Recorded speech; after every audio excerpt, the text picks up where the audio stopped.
Hi friends, ವಿದ್ಯಾ ಚಾನಲ್ಗೆ ಸ್ವಾಗತ. ಇವತ್ತು ಮಧ್ಯಾಹ್ನದಿಂದ ಬ್ಲಾಗ್ ಮಾಡ್ತಾಯಿದ್ದೀನಿ. ಸೊ ಈ ಮೂರ್ತಿಯವರು ಮಳೆ ಹೊಡಿತಾ ಇದ್ದಾರೆ. ಅದಕ್ಕೆ ಮುಂಚೆ ಒಂದು ಪೆನ್ನು ಅಥವಾ ಪೆನ್ಸಿಲ್ ತೊಗೊಂಡು ಮಾರ್ಕ್ ಮಾಡ್ತಾಯಿದ್ದೆ. ಎಲ್ಲಿ ನಮಗೆ ಕಂಫರ್ಟೇಬಲು ಕರೆಕ್ಟಾದ ಜಾಗ ಅಂತ ನೋಡಿ ಎಲ್ಲ ಮಾರ್ಕ್ ಮಾಡ್ತೀವಿ. ಈ ಥರ ಬೇಕಾದ್ರೆ ಫೋಟೋನು ಇಟ್ಟು ನಾವು ನೋಡ್ಬೋದು. ನಮಗೆ ಅಂದರೆ ನಮ್ಮ ಅನುಕೂಲಕ್ಕೆ ಮಾಡ್ಕೋಬೇಕು. ತುಂಬ ಮೇಲೆ ಹಾಕಿದ್ರೆ ಹೂವು ಹಾಕೋಕ್ಕಾಗಲ್ಲ, ಆ ಥರ ಎಲ್ಲ ಇರುತ್ತೆ. ಸೊ ಅದಕ್ಕೆ ನಮ್ಗೆ ಹೇಗೆ ಬೇಕೋ ಹಾಗೆ ಮಾಡಿಕೊಂಡ್ರೆ ತುಂಬ ನಮಗೆ ಯೂಸ್ ಆಗುತ್ತೆ. ಶೋ ಪೀಸ್ ಮಾತ್ರ ನಾನು ಯಾವತ್ತೂ ಏನೂ ಇಡಲ್ಲ. ಸೊ ಅದು ನಾನು ಕ್ಲೀನು ಮಾಡೋ ಥರ ಇರಬೇಕು ಮತ್ತು ಬಳಕೆ ಮಾಡೋ ಥರನೂ ಇರಬೇಕು. ಅದಕ್ಕೋಸ್ಕರ ನನಗೆ ಕೈಗೆ ಇಟ್ಕೋತಾರ ಅಥವಾ ಮೂರ್ತಿಯವ್ರಿಗೆ ಕೈಗೆ ಇಟ್ಕೋತಾರ ನಾವು ಅದು ಮಾಡೋದು. ಅಂದರೆ ತುಂಬ ಮೇಲೆ ಹೊಡೆದ್ಬಿಟ್ರೆ ಧೂಳು ಡಸ್ಟು ಇರುತ್ತೆ, ಅವಾಗೆಲ್ಲ ಕ್ಲೀನ್ ಮಾಡೋಕ್ಕಾಗಲ್ಲ. ನಮ್ಮ ಇಂಡಿಯಾಗಂತೂ ತುಂಬ ಖುಷಿ. ಅದಕ್ಕೆ ನೋಡ್ತಾ ಇದ್ದಾಳೆ. ಅವಳದೇ ಸ್ವಲ್ಪ ವೀಡಿಯೋದಲ್ಲೆಲ್ಲ ವಾಯ್ಸ್ ಇದೆ, ದಯವಿಟ್ಟು ಏನು ಬೇಜಾರು ಮಾಡ್ಕೊಬಿಡಿ. ಇನ್ನೂ ಚಿಕ್ಕ ಮಗು ಅಲ್ವಾ, ಮಧ್ಯೆ ಮಧ್ಯೆ ಮಾತಾಡ್ತಾ ಇರ್ತಾಳೆ. ಸೊ ಈ ವಿಡಿಯೋ ನಿಮಗೆ ಇಷ್ಟ ಆದರೆ ಲೈಕ್ ಮಾಡಿ, ಶೇರ್ ಮಾಡಿ. ಹೊಸದಾಗಿ ನೋಡ್ತಾ ಇದ್ದರೆ ದಯವಿಟ್ಟು ಸಬ್ಸ್ಕ್ರೈಬ್ ಮಾಡಿ. ಥ್ಯಾಂಕ್ ಯು ಎಲ್ಲರಿಗೂ.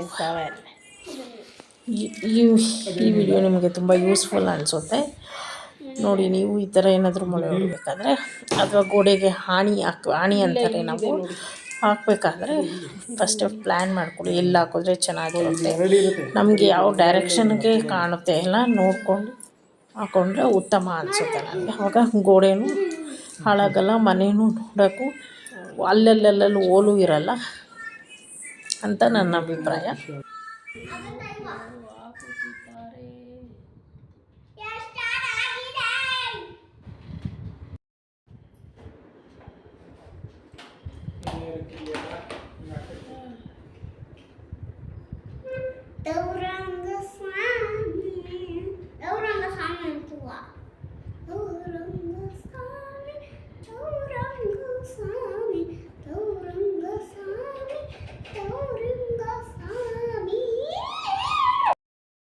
ಮೂರ್ತಿಯವರು ಇವತ್ತು ಕಾರ್ಪೆಂಟ್ರು ಬಂದು ಎಲ್ಲ ಮಳೆ ಹೊಡಿತಾರೆ. ಮತ್ತು ಅಲ್ಲೊಂದು ಪಾರ್ಟಿಷನ್ ಮಾಡೋದು ಬಿಟ್ಬಿಟ್ಟಿದ್ರು.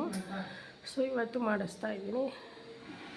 ಸೊ ಎಲ್ಲೆಲ್ಲಿ ನಾವೆಲ್ಲ ಮಾರ್ಕ್ ಮಾಡಿಟ್ಟಿದ್ವಿ ಅಲ್ಲೆಲ್ಲ ಇವಾಗ ಈ ಗ್ರಿಲ್ಲಿಂಗಲ್ಲಿ ಡ್ರಿಲ್ ಮಾಡಿ ಜಂಪರ್ ಹೊಡೆದು ಮಳೆ ಹೊಡಿತಾರೆ. ಅವಾಗ ಫೋಟೋ ಕರೆಕ್ಟಾಗಿ ಕೂರುತ್ತೆ. ಈ ಥರ ಫಸ್ಟೇ ಮಾರ್ಕ್ ಮಾಡಿ ಪ್ಲ್ಯಾನ್ ಮಾಡಿ ಇಟ್ಕೋಬೇಕಿಲ್ಲ ಅಂದರೆ ಗೋಡೆ ಹಾಳಾಗುತ್ತೆ.